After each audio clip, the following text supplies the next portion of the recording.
Welcome back to Sidewalk Skyline podcast. Today I'm having a conversation with Samuel Vijayasanan, and he'll have to correct me if I said his name wrong. He's a pastor in Scarborough, a chaplain at a mental health forensic unit, and he averages 3 trips a year planting churches in India since 2019. Welcome, Sam. It's great to have you on the podcast. Thank you, Kevin. And it's great to be part of this podcast that you have been doing, which I've been kind of watching from, the time that you have been sharing it for listeners to hear. Thank you for the Wow. opportunity. Well, it's nice to meet one of the few fans that I have. Thank you. You're welcome. Yeah. Sam, you're living a very busy life. In fact, as we're recording today, you just returned from a trip to India just a few days ago. And anyways, I would love to hear your story, your early life, and in your journey to Jesus. Oh, sure. Well, I was born in India in the southern part in a city called Chennai. The southern belt is usually been a place where churches have grown, and currently, I would say, there's more church growth, and in fact, more and more people have been sent as workers to the northern part of India where there is a greater need. So that's the kind of atmosphere that I grew up. I grew up in a church which currently has more than 50,000 people averaging each week. And so long back, when I went for vacation Bible school, just when I was finishing my grade 10, and went there and went to New Life Assemblies of God, and God touched me on the last day, and I gave my life. And that was a beginning of a new journey. And the subsequent years, I got baptized, filled in the Holy Spirit. Then I got involved in the ministries in the church, which led me to receive the call of God in 1989. And then in 1990, I went to one of our premier Assemblies of God Bible College in India, Southern Asia Bible College, where I graduated with Masters in Divinity. And then while I was in the college, God put me a burden in my heart for the northern part of our nation. And because there is more need there and less churches. And quite a few from my class actually committed to the northern part. And so that journey began in 1994, 95. And so I was in the northern part for close to 13 to 14 years, ministering in church in the city of New Delhi, the capital of India, in an English congregation, and alongside taught in the Bible college that we have there. And also, I served in the missions, which enabled me to kind of travel around the northern part and along with our Bible college students involved in missions. And it is during that time I got married and blessed with 2 wonderful daughters. So that's the kind of the beginning that I had, with my spiritual growth and my ministry in India till 2007. India, approximately 1.5 billion, That's correct. 900 million would be in the northern areas. And Yeah. and I think you were telling me previously that in the northern part of India, it's more rural. Uh, Yeah, it would be because of the land size. There's much more. It'll be rural, and there's a lot of tribal belts, and also the largest unreached people groups would come in within that region, and that's one of our focus areas too for mission movements to see God Hmm. doing great things in those places. Yeah. Yeah. So there's three things I really want us to talk about today. Before we talk much more about India or your pastoral ministry in Canada, I want to talk about your chaplaincy. Um, Tell me about your chaplaincy at a mental health forensic unit. What is that, and how did you end up there? And what does your work as a chaplain at a mental health forensic unit look like? Well, that's thank you for that question because that was something that I did not expect, to kind of happen. I did not anticipate, but while after moving to Canada and especially in Melbourne Christian Assembly where I served for 14 years as missions pastor, it was sometime almost 8, 9 years ago when the former lead pastor Jeanette House, she was interested in doing church planting in the eastern part, of Durham and other sites. And so one day we were kind of prayer driving some of those areas, and we were thinking maybe God would give us some place here. We want to do a church plant here, and that's how our prayer drive. As we were driving, we came across Whitby Shores or Ontario Shores, as it called, the Mental Health Institute, and which has been there for many, many years, and a great place where people come and get treated there. And so I just, my pastor actually waited outside. She said, I'll just wait, go and find out, if there is any room or anything that I just went. And I happened to meet the spiritual care director. At that time, it was Liz. And then I just told, and then, oh, she said, oh, you're a pastor. And so she took my name, and then so we connected. And then I went and we felt that that place we cannot have a church plant. But then still, she contacted me, Liz contacted me, and it just ended up, I thought, okay, let me serve as a volunteer trying to find out what it is. So I enrolled myself as a volunteer, and while I was doing the volunteer training, one of the chaplain who was almost around 80, 85 passed away. And while, since he passed away, suddenly Liz came to know a little more about me, my church work, and all those. And then she said, we are looking for a chaplain, and looks like you fit in well with your qualification, your degree, and your church experience. Would you be interested in, becoming a chaplain? And then I said, I looked into it. I said, okay, then I came and told Pastor Jeanette, and then because it required a commitment on a regular basis every week. So then she gave me the permission, Pastor gave me the permission. So then I got, did the chaplaincy kind of a basic training, and they said, you will be involved in the forensic unit. So that's how I got into the chaplaincy there. And, so for the last 8, 9 years, I've been going there almost every Thursday, occasionally other days also. If I cannot make it on Thursdays, we can change with other chaplains that are there. It's a wonderful opportunity, specifically, to talk to people who have mental issues. They come there, especially in the forensic units.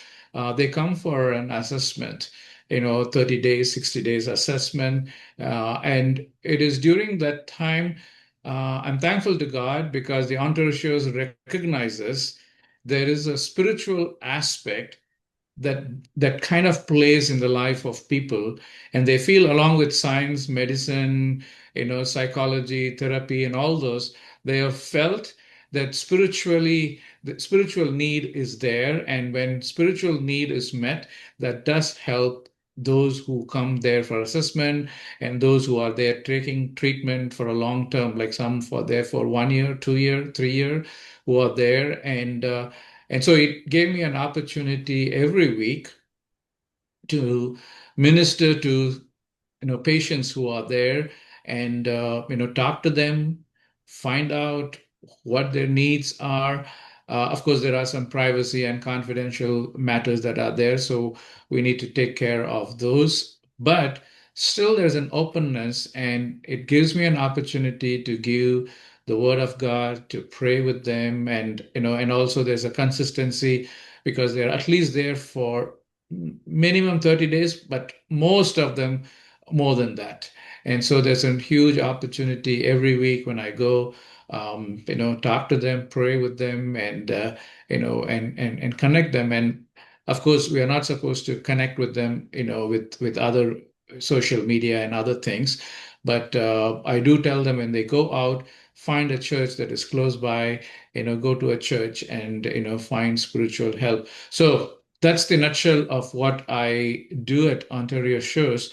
It's a place, where people come for treatment, and I get the opportunity, especially in the forensic units, because some of them do have, background that that has led them to have, that kind of situation that they have come, violence or any other thing that has happened, and so that's why it's forensic. And but I'm thankful to God for the opportunity I get to speak to them and minister to them. Not a lot of people have the opportunity to visit a psychiatric ward or a psychiatric hospital, but you have a regular involvement with people that are staying there. Talk to me about just once you were acclimatized to being in that environment, sort of got over the uncertainty of this strange new world, right? Yeah. Once you overcame some of that, what are some things that you're learning about the ways of God and learning about human nature as you counsel folks that are struggling so much in their mind? Well, that's a good question. So here's what I've learned. Everyone is created by God. Even those who are there are Hmm. created by God. They are passing through a season in their life which is hard, which is difficult for them. And some of the stories that as I encounter, as they tell, it's just normal people, just like you and me, Hmm. who go through a different season in their life, whatever situation has led them. I know some of them regret some of the things that they did. And so it's just normal. I call it, I say it's a different church for me. Every Thursday, I go to that place thinking it's a church, but the people are different and there is a need for them. And I believe that's where the power of gospel, the power of cross, the power of forgiveness, all those come into play. So it's a different environment, and also the moods of the people are different from each week. You know, Probably this week, if I go, maybe there will be someone who'll be very, very open and say, they always say, Chaplain Sam, come, let's pray, and it could be the same person the following week when I go, he may not even recognize me, or he may not say, no, I don't need the prayer today. They go through those moods, different moods. It's based on various issues, their own challenges. Sometimes probably they didn't take the proper medication, or something happened in their family, or again, they keep thinking of the past, and then they get angry, and several things happen. They are given passes to go out, and so if they make mistakes, their passes run out and they cannot go out, so that makes them angry.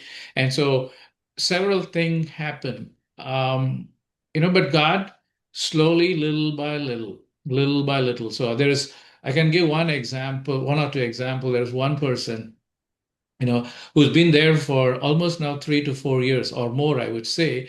I do not know the reason, why he's there for such a long time, because we don't get into those details.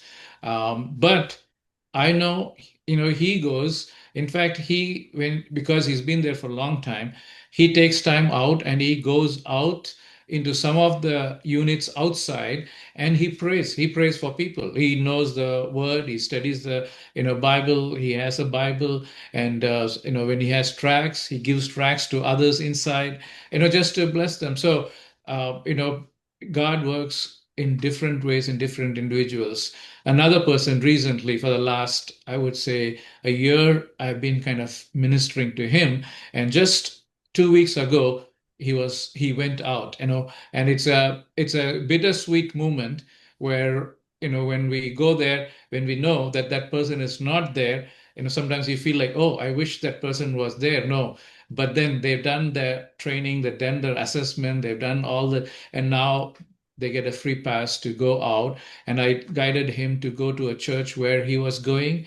And so, but the first day when I met that guy, he said, I don't need your prayer. Hmm.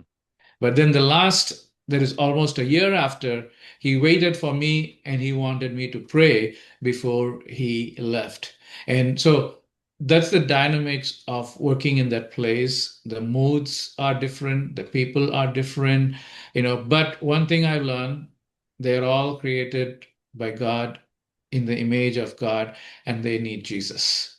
Yeah, yeah. I want to talk a bit about India now, and uh, maybe a first question just to sort of bridge to India is, can you give me some observations about mental health in India? And is there also a mental health crisis there? Uh, is it a lot different, the community view of people who have mental health problems, or is it very similar? What kind of observations can you make about the treatment of mental health in India? Yeah, it's so India being such a big populated country with 1.5 billion people, definitely there is mental health issues, in India in big scale. But unfortunately, because of culture and, the image that it creates, there is always a tendency to keep it down. Because anytime you talk, if it is talk about a person who has mental health issues, then they're kind of put down in the society or they're considered a different category of people.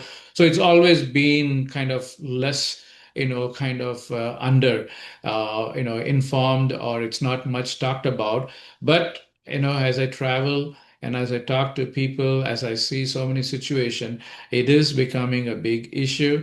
And thankfully, I do know there are people who are part of this, who are working in different agencies, who are providing care to those who are mentally affected. The challenge in India would be the facilities, the resources.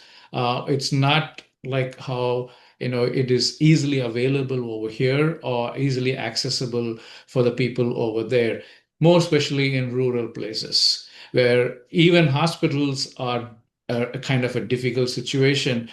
Schools are a difficult situation. So mental health is more specialized. So you have the problem of resourcing doctors, the cost that is involved in.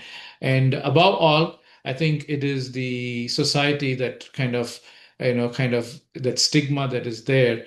And so that usually it is kind of spoken less, or it is not that much, kind of emphasized. But I'm thankful, slowly I'm seeing, even within churches, within Christian organizations, that are taking up this issue and finding ways to help those who are mentally, affected, who are going through that sickness, and that God would make a way for them to be healed. So that would be my observation, Mhm. seeing what is happening in India. Still, there's a long way to go. The government does something, but I would say mostly it's the Christian, organizations or the NGOs that are involved in providing care for those who are mentally affected. Uh, when when you lived in India as a younger man, you said you lived in Chennai. How big a city is Chennai? Oh, Chennai, I would say it's an approximately a radius of 50, yeah, around 50, 55 kilometers, Hmm. with a population, what I heard recently was almost around 20, 21 million people. Wow. Uh, yeah, that's how it is. Most of the Yeah. major metro cities, if you put two cities together, you would have the population of Canada together. Yeah. Yeah. I think we're about 40 million. So yeah, and we're spread out so far.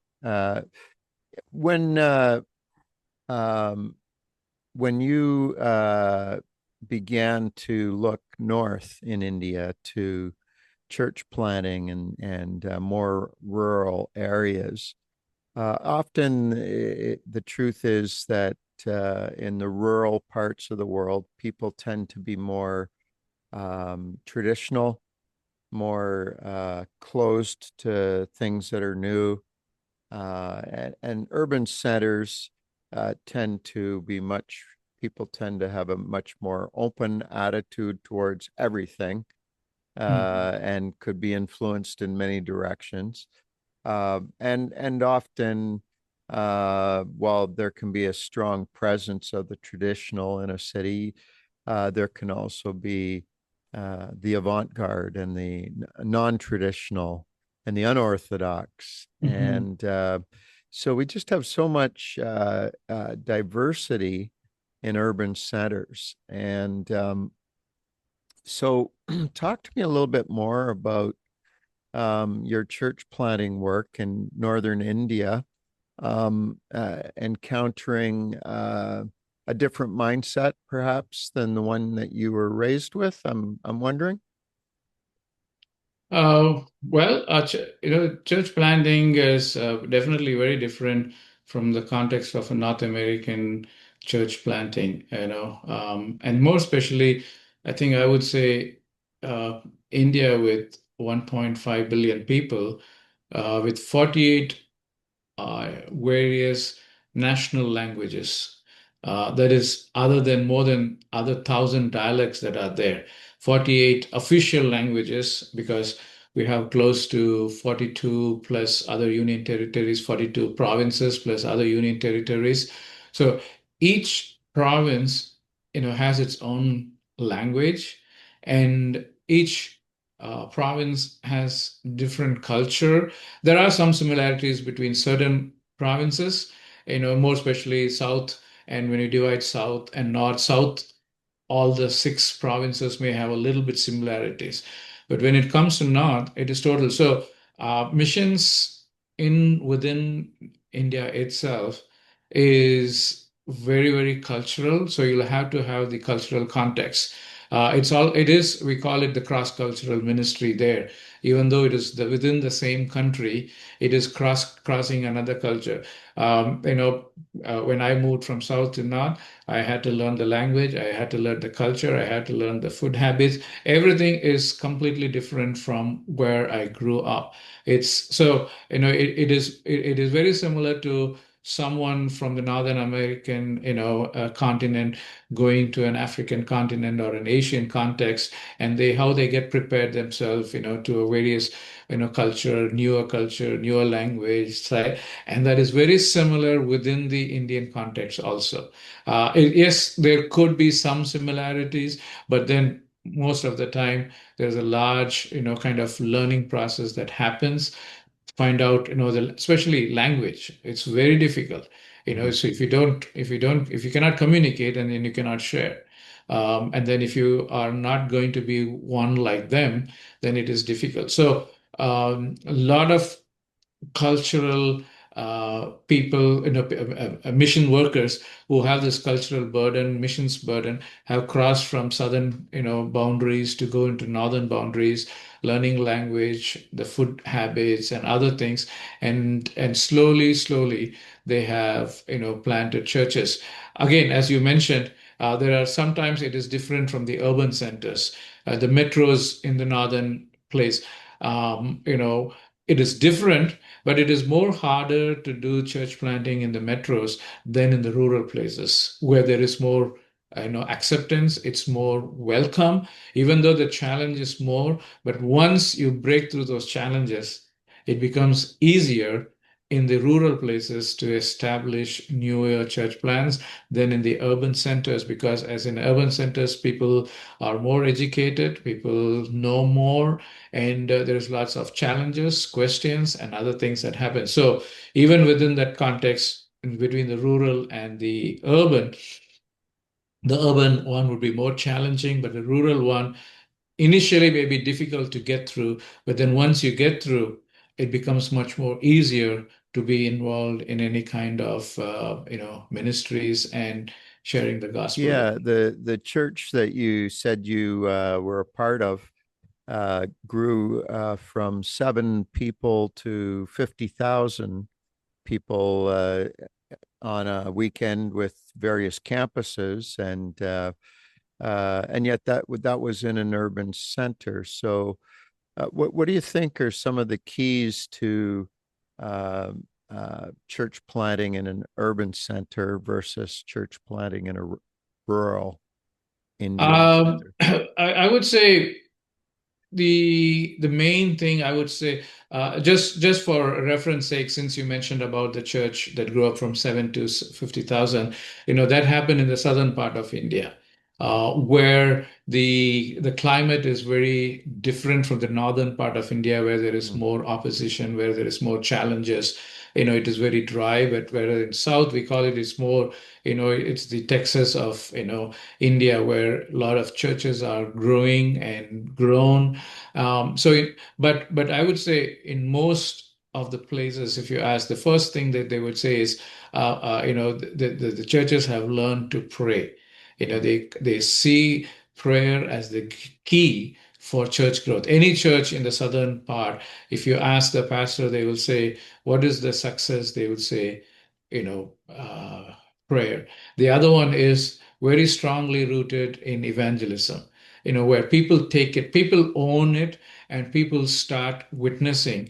And I think they don't wait for their degrees. They don't wait for, any kind of other, certificates, or as soon as, especially people from other faith, when they taste, when they know the power of Jesus, when they know what freedom means, when Mhm. when they are, set free from the bondages of the evil one, and that becomes the good news, and they don't keep quiet.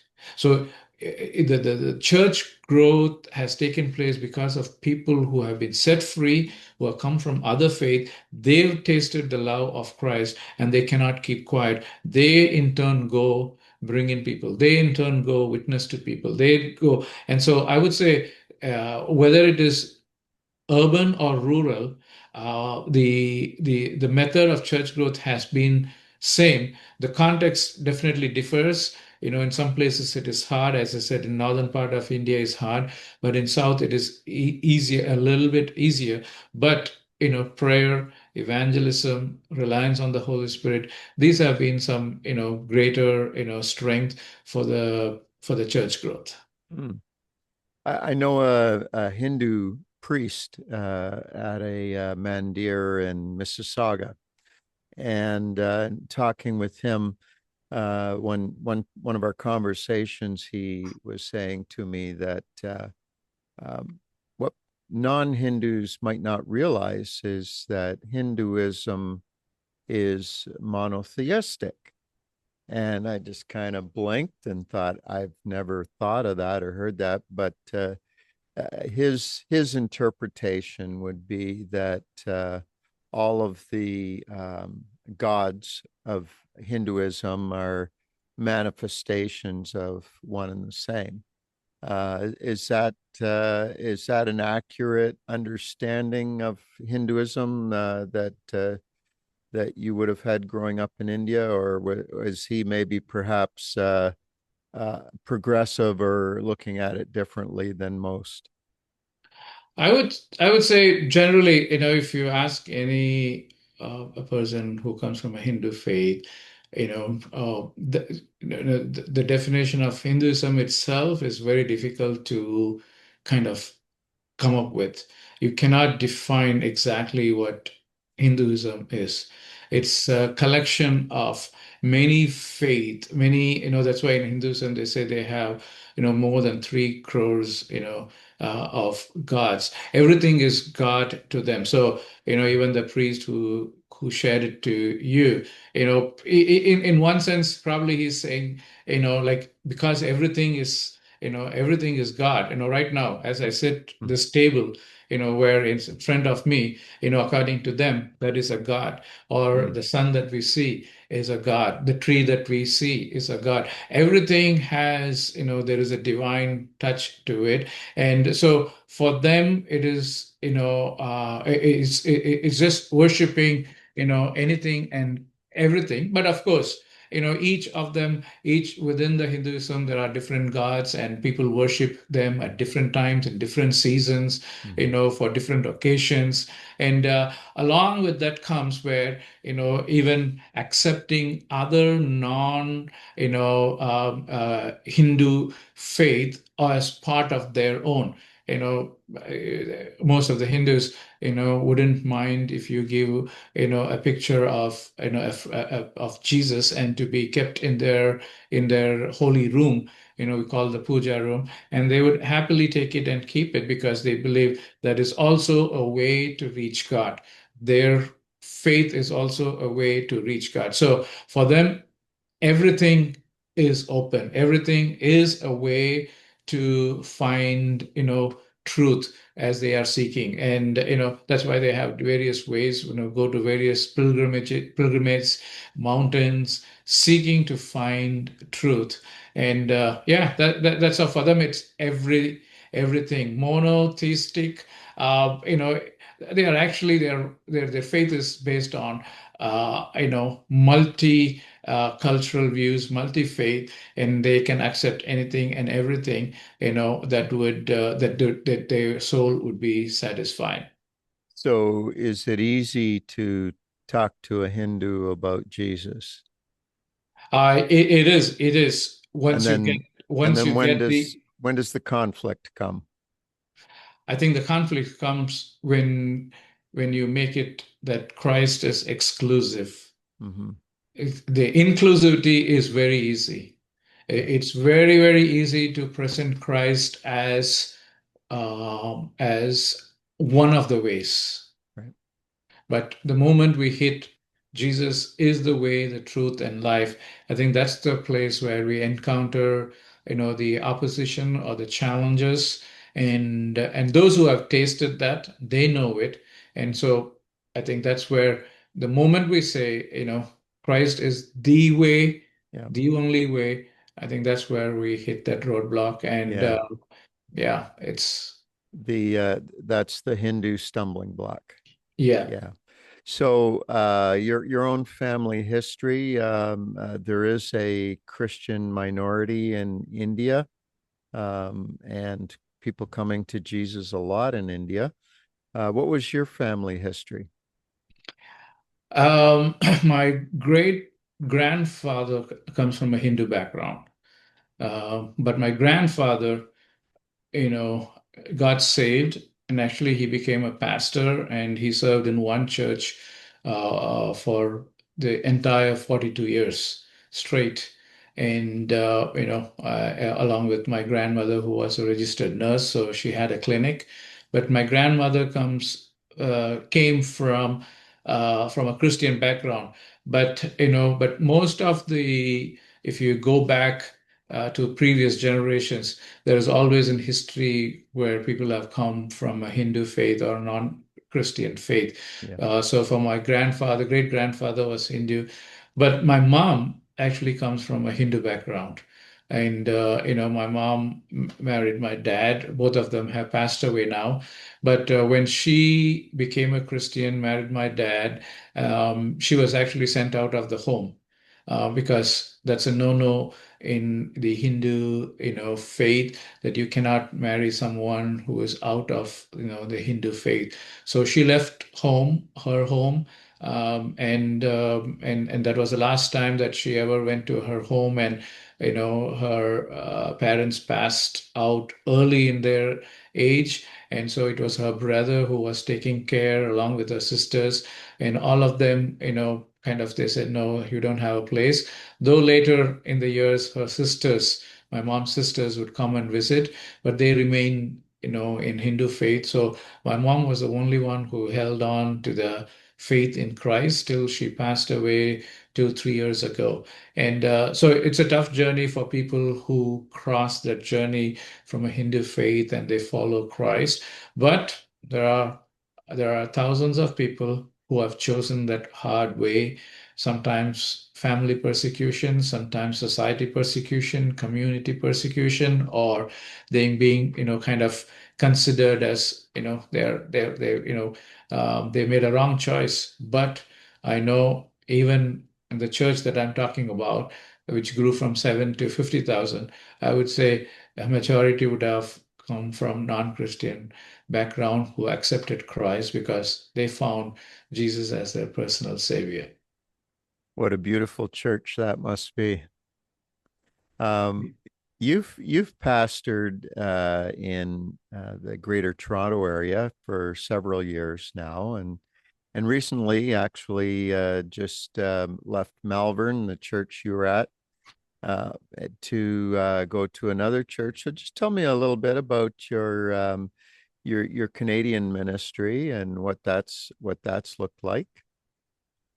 Yeah, 2007 we came here to pastor a church, and we were in Scarborough, and we pastored that a church in English and Tamil for 3 years, and then we served there faithfully, and then God opened a door at Malvern Christian Assembly with the POC, and I served in various capacities, discipleship, taking care of Bible studies and other things, and then, missions, which became an important role for me, helping people to be burdened for missions locally as well as in other places, taking teams to other countries, and also as a church, raising funds and helping partners all around the globe, which I did for 14 years until recently in June.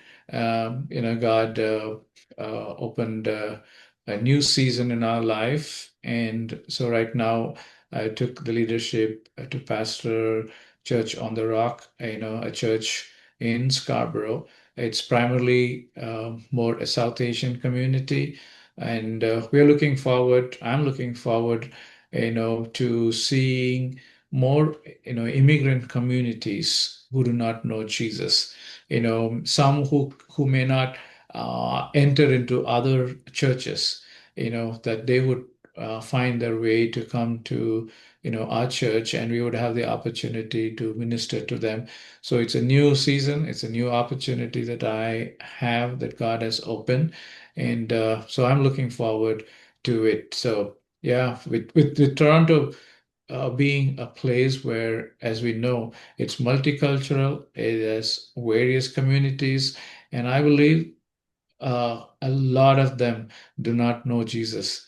And it is our burden, it is our prayer to reach out to those, people from other nations who do not know Christ, that they would find Jesus, just as we do church planting and other things in all around the world.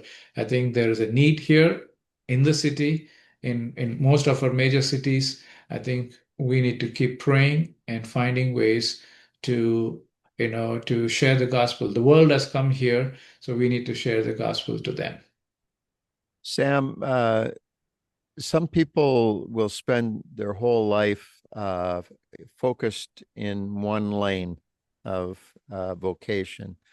A pastor that his whole life he pastors churches.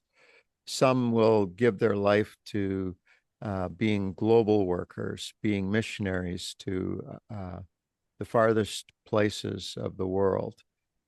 Some will give themselves to that, like chaplaincy, institutional care. And yet, somehow, you are you have three lanes in your head, and you're operating in all three, and you're shifting lanes now, from India back to Canada, and on Thursday, I'm guessing you're probably going back to the psychiatric unit. And what are you, talk to me a little bit about the uh, how that affects you, how that is that something that is sort of an innate gifting from God to be able to switch worlds easily, or is that something that is more of just a privilege and a learned experience? And how does working in three very different lanes, how does one speak into the other? That's a interesting question. But you said, is it a privileged and learning process? I think that's where I would say. I would say I'm thankful that God has given me that opportunity um, to do that. Um, Several times I thought maybe I should stop the Ontario Shores chaplaincy, and focus, give the time to the church or give the time. But then every time I think of it, I feel like, no, when I go there, I become a blessing to one person. Every time I go, that's what I say, God, make me a blessing to someone. I think we live in a world where success can be defined as having something big, Hmm.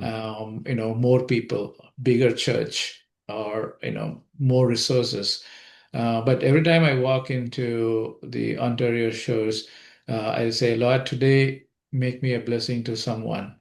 And I think if we can bring blessing to one person, two-person, and it kind of, when I walk out, I'm thankful to God that that day I was able to pray with someone. And I know so many testimonies those who have gone through before have shared, your prayers, what you come and share has helped us. So that gives me that drive.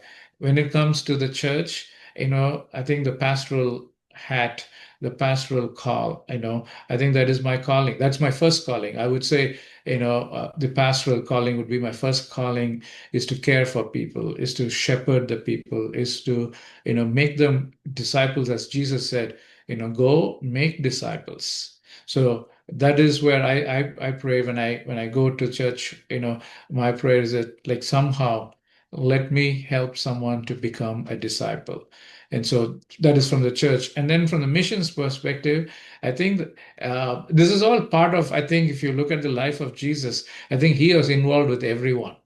There was no defined role for him. He met all kinds of people, and he catered to all kinds of people in different times within those 3.5 years. And he ministered, to the rich, to the poor, the lowly, the ones who were thrown out.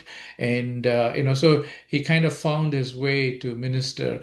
And I think that's what, that kind of, I try my best to, see how I can be of help to different sources of people. And as God directs, missions. The reason I'm doing missions is because there is a need currently with all political challenges. There is a need that someone of my background is much more easier to find some access, to find some ways to engage in what we're doing, through our denomination. And while I'm here in Canada, I also feel that I'm also called to minister to the people here locally. And at this season, I think I'm doing, as you call it, the three lanes. But at the end of it, we're all ministering to people who need to know Jesus. Yeah, three lanes but one road. Yeah. That's correct. Yeah. One last question I have for you, and I realize we're painting in very broad strokes here when we talk about India. I mean, how do you summarize 1.5 billion people with 48 languages. You can't. The diversity is embedded into the nation.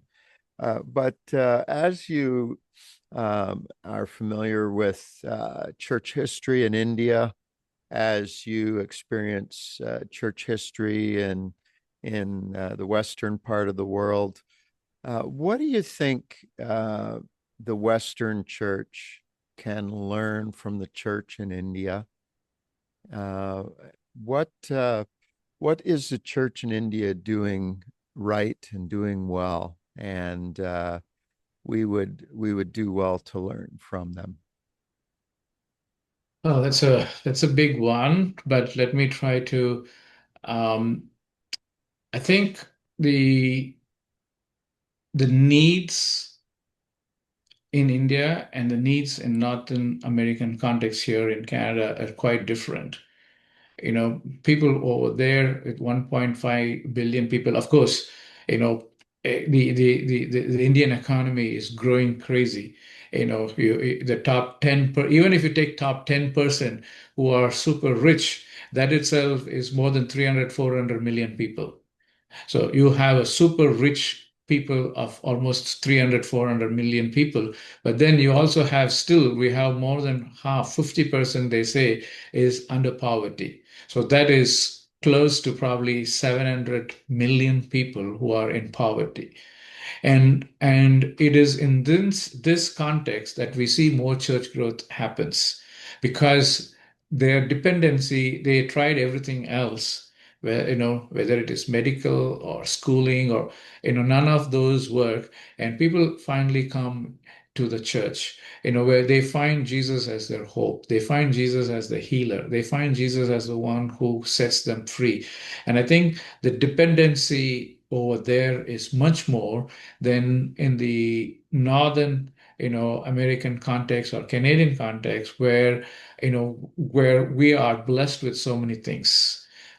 There is always the resource that is available, even though, yes, right now we may say, economically, Canada is going through some tough times, but still, it's no comparison with what is happening in other parts of the world, India or Africa and other places. So I think dependency is huge within the Indian context. That results in turning to God. That results in spending time in seeking Him, prayer. Everyone, you are thankful to God even for the smallest blessing. But I think on the other side, sometimes we have taken the blessings, the resources that we have for granted, and then, kind of we have moved away from our dependency, our reliance on God, much more than what's happening on the other side. That is one. Secondly, I would say is also even though uh, the church is kind of growing, but also from a Hinduistic or non-Christian faith, there's always they are always still seeking truth. There's always that religious fervor is there. People are trying to find out, and I think again in the northern context, slowly, people have moved away from church, from faith, and all those things happening. What is interesting that you can see in the northern in Canadian context, if you see, I would say in the last 10, 15 years, I would say there has been more religious presence in Canada through other faith than the Christian faith. They have brought in their culture, they have brought in their religion, they have brought in all kinds of. That's why, in a city like Toronto, in a city like Scarborough, where you will find more temples, mosques, Sikh gurdwaras, it is because people want to seek God, people want to worship God, and so they have found ways to create, they have found ways to find their space, and so that people of their faith can come. So, and within that context, when people's dependency increases, what happens is they're trying to seek the truth. And I think in the Canadian context, we have moved away from it, our dependency, from God, because we rely more on our own strength and our own resources. That's a great observation. Thank you, Sam. And yeah, blessings to you and your wife and your daughters. And we pray for the Lord's protection over you as you journey the world. And this has been a helpful conversation. I've certainly learned a lot, and I'm sure our listeners are learning as well. So God bless you, my friend. Thank you very much for the opportunity, and we'll continue to pray for you and for your ministries. Thank you. Thank you. Well, that's quite an interview with Pastor Sam. You know, as we think about global ministry or even ministry in other parts of our own nation, so much of our travel depends on being able to fly. There is actually a worldwide shortage of pilots. My guest on the next episode, his name is Dallas Dirksen. He's with Mission Aviation Fellowship. They are running a flight school in Alberta that is actually doing something quite unique, quite rare in the world at this time to try and alleviate some of the pilot shortage. Dallas is a man who loves the Lord and has some incredible stories as he has flown with Mission Aviation Fellowship and now leads a flight school. So come on back and listen to our next episode. Until that time, I'm your host, Kevin Rogers, and you're listening to Sidewalk Skyline podcast.